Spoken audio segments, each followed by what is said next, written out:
semana más a Debate Abierto, un debate que se celebra, como se desarrolla como cada semana aquí en Onda Mezquita 7 Televisión, un plató que hace solo unos días, una semana, fue el epicentro de un despliegue mediático realizado por esta casa para llevarles la Semana Santa a casa. Una Semana Santa diferente, una Semana Santa sin procesión en la calle, pero con un sentimiento, una devoción también profunda y con la posibilidad de visitar templos de una manera ordenada, con medidas anti-COVID. Y nosotros, esta casa, compañeros, fuimos testigos de ello. Hoy, aparte de hablar y hacer balance de la Semana Santa del año 2021, una Semana Santa, como digo, diferente, y con la esperanza de que el año que viene pues sea mucho mejor, tengamos procesión en la calle y se parezca mucho más a la normalidad, a la Semana Santa que todos habitualmente conocemos, celebramos y disfrutamos. Hoy venimos a hablar de protección jurídica de la Semana Santa, un concepto que ahora mismo seguramente les suene un tanto a chino, pero es así, una Semana Santa que no tiene, por lo menos la española, no tiene esa protección jurídica que tienen alguna otra por el mundo y que posiblemente sea un mecanismo necesario, un mecanismo de defensa. También vamos a hablar de una Semana Santa con la posibilidad de que sea patrimonio de la humanidad y tenga ese armazón que le permita protegerse de cara a posibles ataques. Pues para ello se encuentra hoy con nosotros el autor del libro, un informe jurídico de la Semana Santa, que es el notario Rafael Vescanza. Muy buenas noches, Rafael. Buenas noches, Rafa. Señor Vescanza, bienvenido a esta casa, que ya conoce de alguna vez, y muchas gracias por abrir ese documento a la ciudadanía cordobesa y bueno, permitirnos conocer aquello que desconocemos y que probablemente sea muy necesario. Gracias a vosotros por invitarme, para mí es un placer estar hoy aquí rodeado de vosotros y bueno, trataré de explicaros un poco la idea de este informe, la regulación del informe, porque creo sinceramente que desde el punto de vista jurídico-legal no existe un reconocimiento y una protección a la Semana Santa tal y como nosotros la venimos desarrollando y como la hemos venido heredando como tradición cultural y manifestación religiosa del pueblo español. Pues como has dicho, tenemos un elenco de participantes aquí de notable prestigio y además que tocamos todos los sectores, todos por supuesto interesados en que la Semana Santa tenga una protección jurídica. Con nosotros se encuentra canónigo de Santa Iglesia Catedral, José Juan Jiménez Cueto. Muy buenas noches. Muy buenas noches, Rafa. Y bienvenido, muchas gracias por responder a la invitación de esta casa. Siempre es un placer estar con vosotros. Muchísimas gracias, José Juan. También tenemos periodista Juan Martínez Niza, además el presentador de la cobertura informativa que hubo aquí en esta casa durante la Semana Santa. Enhorabuena en primer lugar y muchas gracias por la... Enhorabuena al equipo porque fueron 48 horas en directo más otras y el equipo se comportó de una forma de verdad admirable. Ha sido totalmente un honor, ¿eh? Muchísimas gracias, Juan Martínez Niza. Y como no podía ser de otra manera, la presidenta de la agrupación de Hermandad y Cofradía de Córdoba, Olga Caballero. Muy buenas noches, muchas gracias igualmente por responder la invitación, estar aquí con nosotros. Buenas noches, Rafa, un encanto estar aquí con vosotros.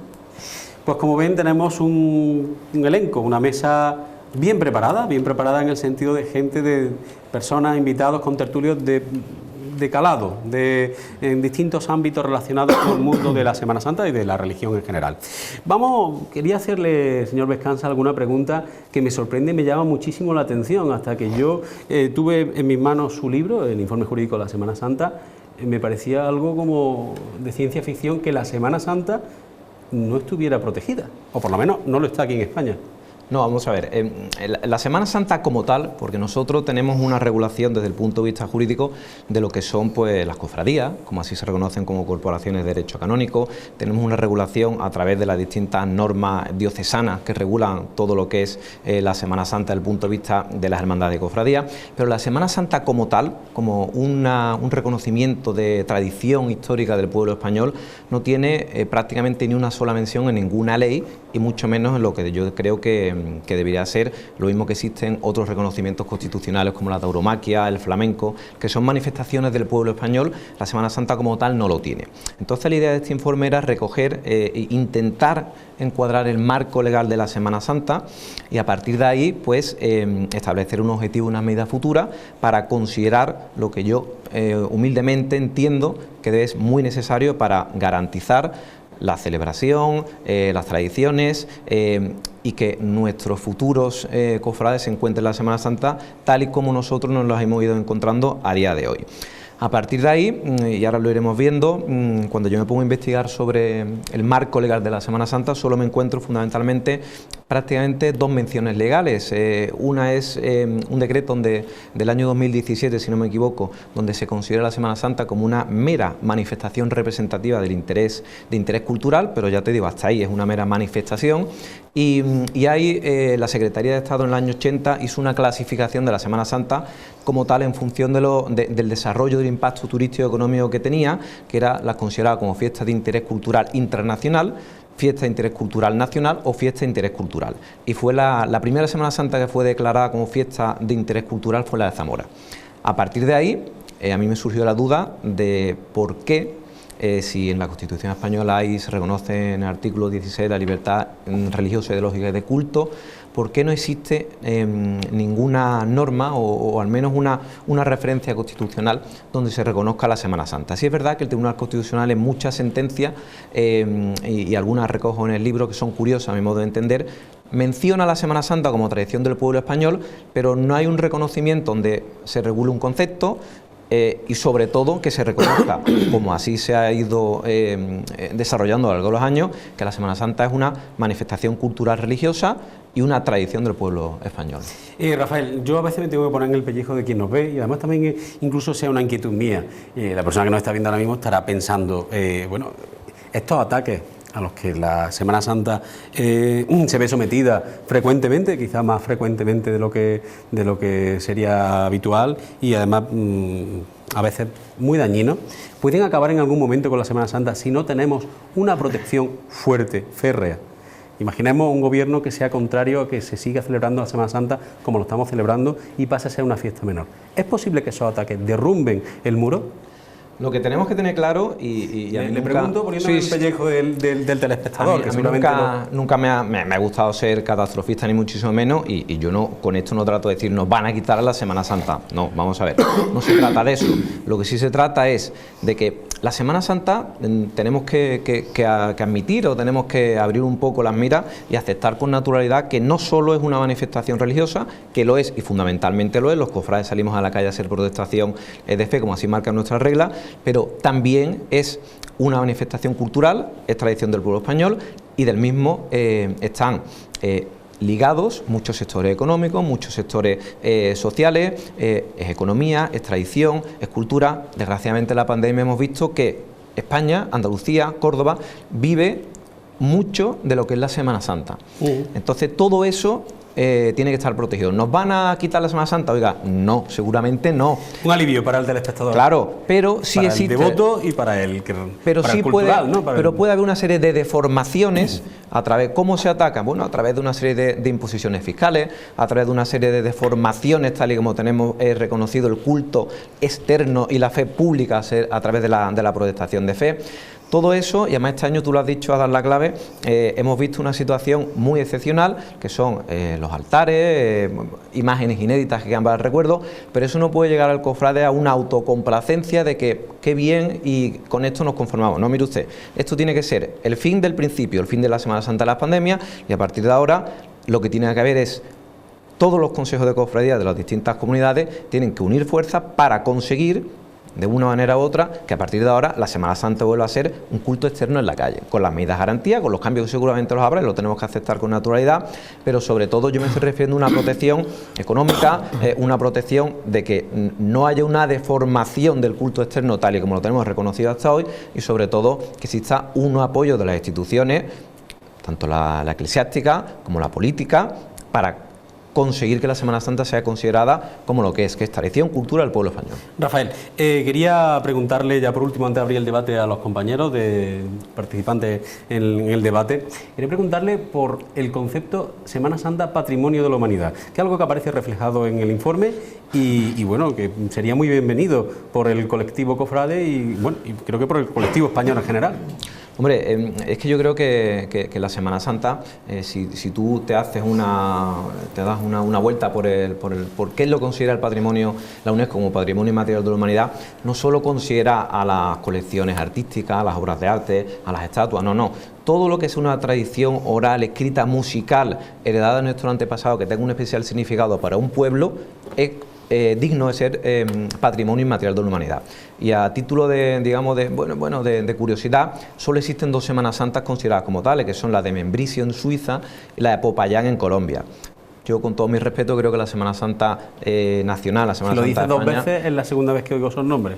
Pues por eso te digo, entonces yo no he tenido la suerte de visitarlas. España, seguramente sonará mucho más. Claro, hombre, pero yo creo que menos que tengamos que pedir un reconocimiento, digamos, a nivel internacional y a través de la UNESCO, que con eso se derivan otros temas, como puede ser el fiscal, el económico, el sociocultural, que también son muy importantes. Abro el debate a la mesa, que seguramente querrán dar la opinión y plantear alguna cuestión a nuestros invitados. Yo sé que, hombre, me parece una idea bastante buena, ¿no? El tema de tener un marco, ¿no? Que en cierta manera proteja, ¿no? Bueno, pues la expresión cultural, que no deja de ser también las procesiones, las estaciones de penitencia, es decir, la celebración de la Semana Santa hay en todas las partes, ¿no? Es decir, en toda la humanidad se celebra la Semana Santa. El modo en que nosotros celebramos la Semana Santa, esa expresión popular, de religiosidad popular en la calle, etcétera, es verdad que tiene un carácter muy sui generis, muy propio de nuestra tierra y de España, ¿no? Y muy concretamente también en Andalucía, con mucho más potencial que en otras partes. Prueba de ello que allí donde la religiosidad popular se ha ido destruyendo, ¿verdad?, después del Concilio Vaticano II, bueno, pues hay una crisis de identidad, el secularismo ha hecho muchísimo daño, la secularización. En cambio, donde la religiosidad popular, y en este caso a través de la hermandad de cofradías, se ha ido conservando, se ha generado ese humo que ha hecho impenetrable ciertamente un poco la secularización. Pero yo veo un cierto peligro. Yo aprovecho que estás aquí, hombre, y sin conocer en profundidad el estudio, hay una cosa que bien decías antes, que nuestro modo de vivir la Semana Santa ante todo es una manifestación de fe. También tiene esa dimensión cultural, turística, económica, social, es decir, un montón de después, ¿no?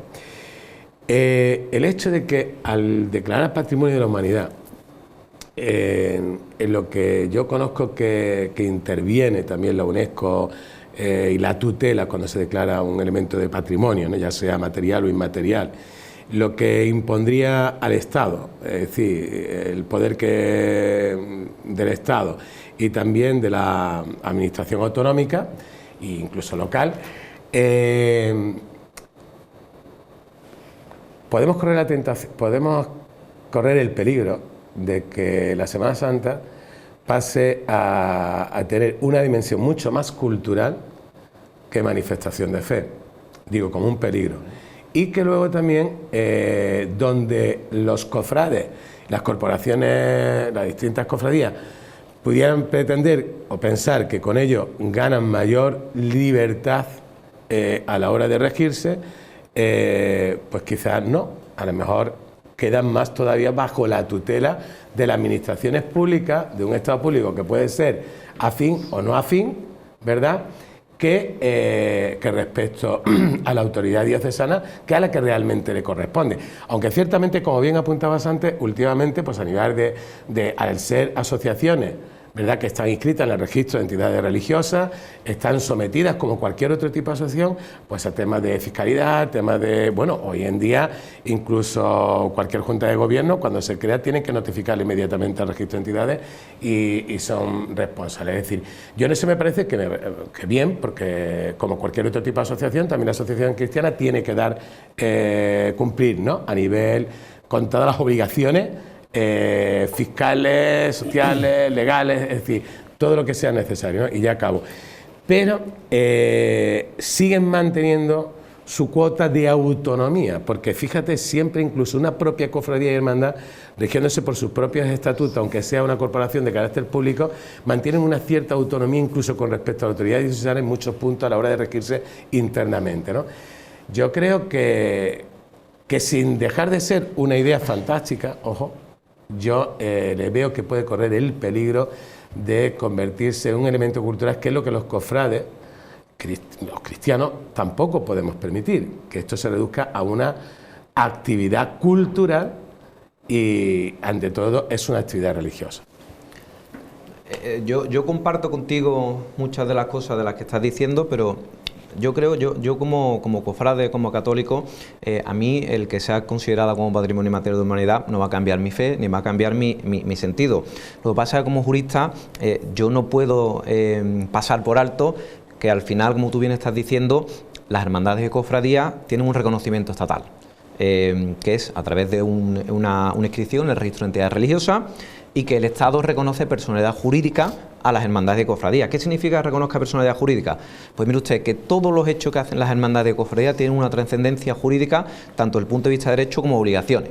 Entonces, las hermandades, como bien sabéis todos, compran, venden, reciben donaciones, es decir, actúan como personas jurídicas, con una serie de derechos y una serie de obligaciones. Por eso el Estado les reconoce personalidad jurídica.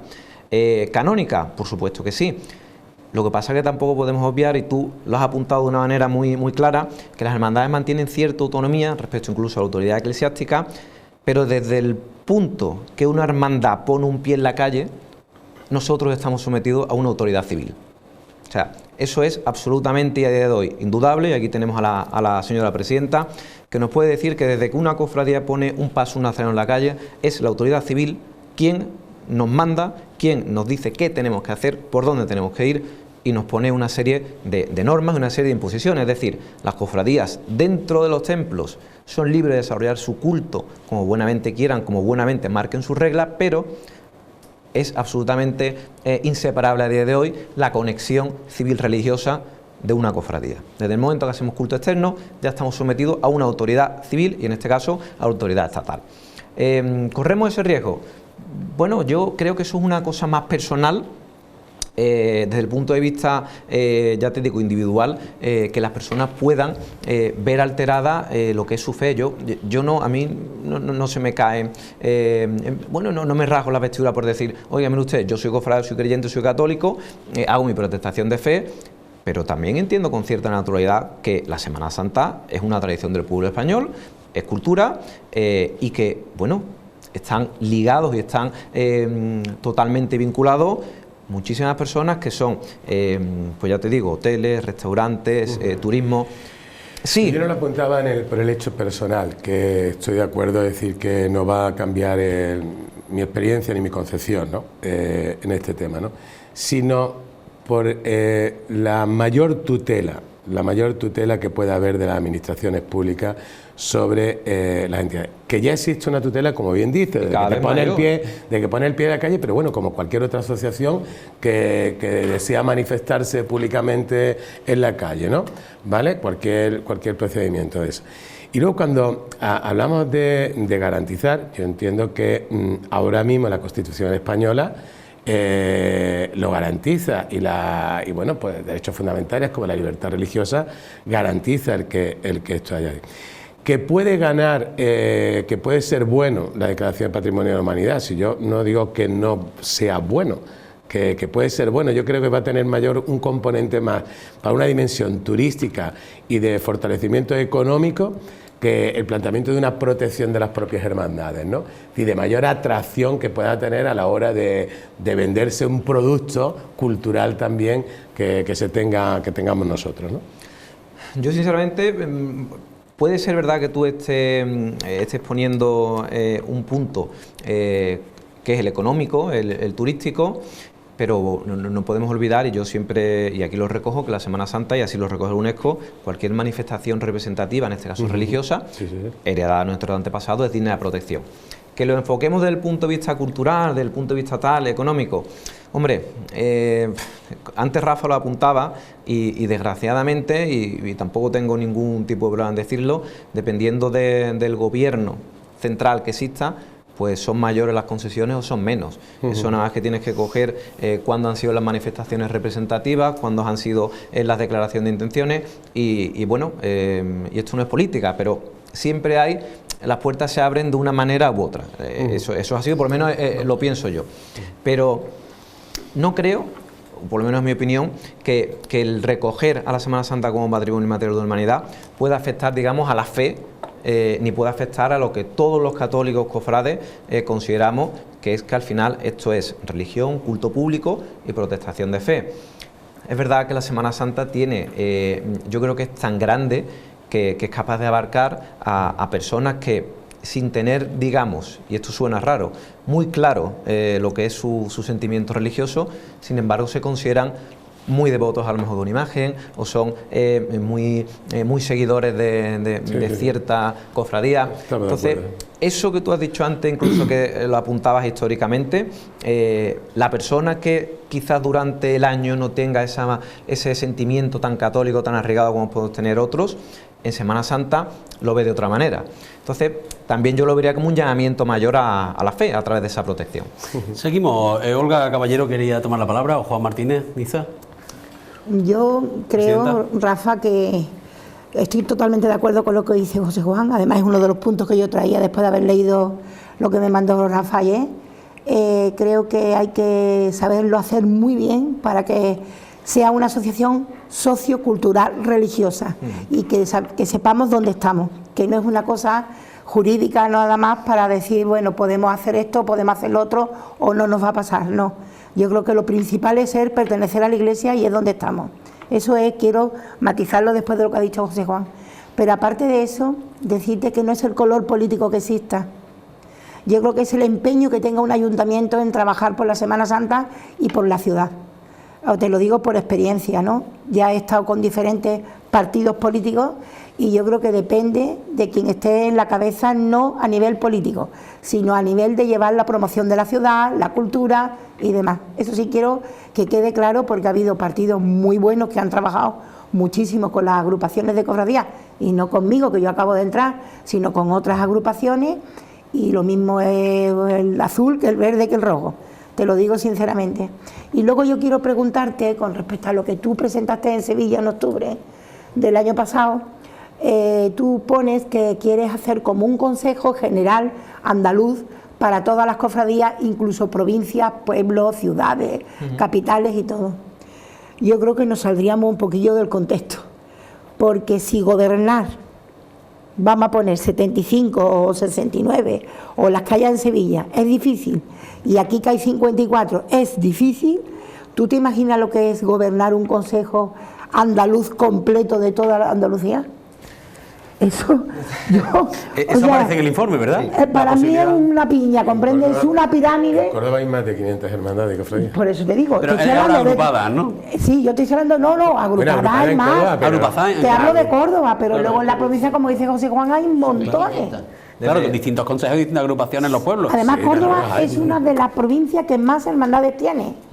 Incluso más que Sevilla a nivel provincial, ¿eh? Bueno, en Córdoba, creo que tenemos el municipio con mayor número de hermandades por habitante, ¿no es así? Sí. Me suena, ¿verdad? Sí, me suena. Y yo creo que es la localidad de nuestro invitado. O sea, serían supermanes, vamos, lo que lleven este tema, te lo digo sinceramente. Mira, al tema político, al final, Olga, yo respeto profundamente tu opinión, seguramente serán experiencias. Yo te digo lo que yo me he encontrado a través de este informe y realmente a mí no me interesa hablar del tema político, porque esto lo vamos a centrar sobre todo en el tema religioso. No, totalmente de acuerdo contigo. Por eso te digo que al final son experiencias personales de que habremos tenido tú más suerte o yo menos suerte con un grupo político u otro, pero que al final esto es simplemente, fundamentalmente, como estáis diciendo aquí, religión. Y con el tema del Consejo Autonómico, ¿tú consideras que es difícil y que podría ser incluso una situación, bueno, digamos, no un despropósito, pero sí compleja? Bueno, las cofradías, los presidentes del Consejo de Cofradías se han reunido antes y después de la Semana Santa ya, me imagino que tú habrás estado. Ha habido reuniones previas entre varios presidentes de los consejos de las distintas comunidades, de Cádiz, de Sevilla, y nadie ha dicho nada. Yo creo que es algo absolutamente necesario. Te quiero decir, el paso se ha dado. Entonces, ¿cómo se gobierna? Evidentemente como lo gobierna cualquier Consejo General de Cofradía, que aquí en Córdoba gobernamos a las 30, 40, no sé exactamente cuántas hay, y en Sevilla se gobierna a las 70 que hay de penitencia y las 30 y tantas de gloria. Evidentemente, esto es como alguien tiene que tomar decisiones, lo que no podemos llamar a cada uno de los cofrades y someterlo todo a una asamblea que ahora está tan de moda. Evidentemente, con una regulación como tal, para determinadas competencias, esto no significa que los consejos generales de las distintas comunidades, de las distintas provincias vayan a desaparecer, no, en absoluto. Es tener determinadas competencias en común problemas jurídicos en común, asuntos en común, como el que nos ha acaecido a todos esta Semana Santa.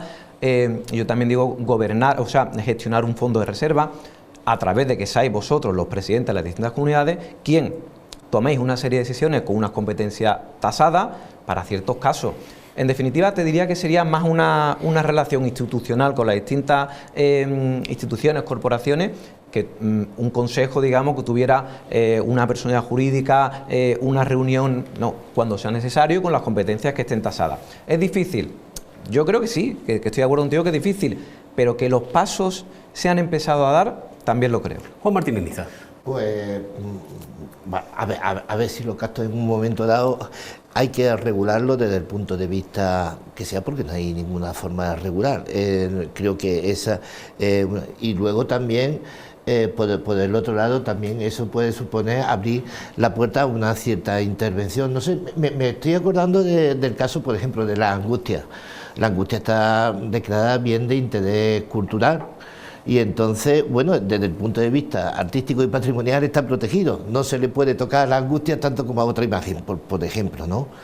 Y pues me parece que tiene razón todo el mundo. A mí me parece que todo el mundo tiene razón. Efectivamente, hay que proteger, sí, cómo se hace para que eso no suponga una pérdida de autonomía y no suponga pues pérdida de valores como el religioso. Por ejemplo, la UNESCO, efectivamente, la UNESCO, en la Declaración de Patrimonio Inmaterial de la Humanidad, que nosotros tuvimos con el tema de los patios, tuvimos un lío tremendo porque presentamos un dossier enorme que le costó a grandes funcionarios del ayuntamiento un trabajazo, y luego al final lo que te pedía la UNESCO era básicamente dos conceptos. Solamente protege desde el punto de vista cultural. Lo del tema religioso, efectivamente no, pero bueno, tú te proteges, por lo menos te protege desde el punto de vista cultural. Y lo que te pide son dos conceptos. El primero, que sea un saber que se transmite de generación en generación. No dicen ni siquiera si es escrito, oral o de qué tipo. Y segundo, y aquí está lo bueno y lo malo, y segundo, que sirva para como elemento identitario de la sociedad, de la comunidad, y sirva para fortalecer los lazos sociales. Lo segundo es obvio, la Semana Santa también sirve para eso, pero todos los colectivos verían igual que sirve para eso. No extraña que, por ejemplo, haya colectivos que digan que no, que la Semana Santa no sirve para eso. El segundo tema de la Declaración de Patrimonio de la Humanidad es que más o menos la mecánica que ha cogido el Ministerio del Exterior, que es el que lo tramita y toda esta historia, es presentar uno por año, uno por cada una de las asambleas y tal. Bueno, ahí dependerá también, no sé, supongo del signo de quien gobierne, y de quien esté en el Ministerio del Exterior. No lo sé, estoy poniendo pega, haciendo un poco de abogado del diablo. No, a mí me parece que cuando el debate, el buscar, digamos, de alguna forma, el buscar opiniones contrarias o el buscar inconvenientes que pueden pasar, evidentemente es enriquecer el debate. Exactamente, y es buscar soluciones a los posibles problemas que nos podemos entrar en el futuro. En eso estoy totalmente de acuerdo contigo. Yo el tema...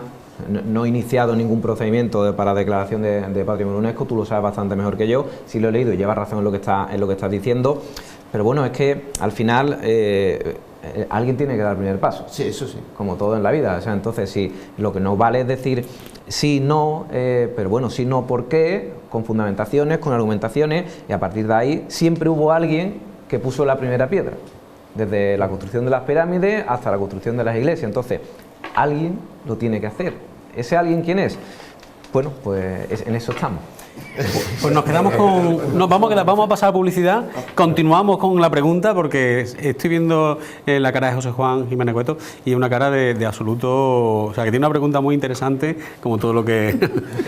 Volvemos a la publicidad enseguidita y rápidamente continuamos con el debate.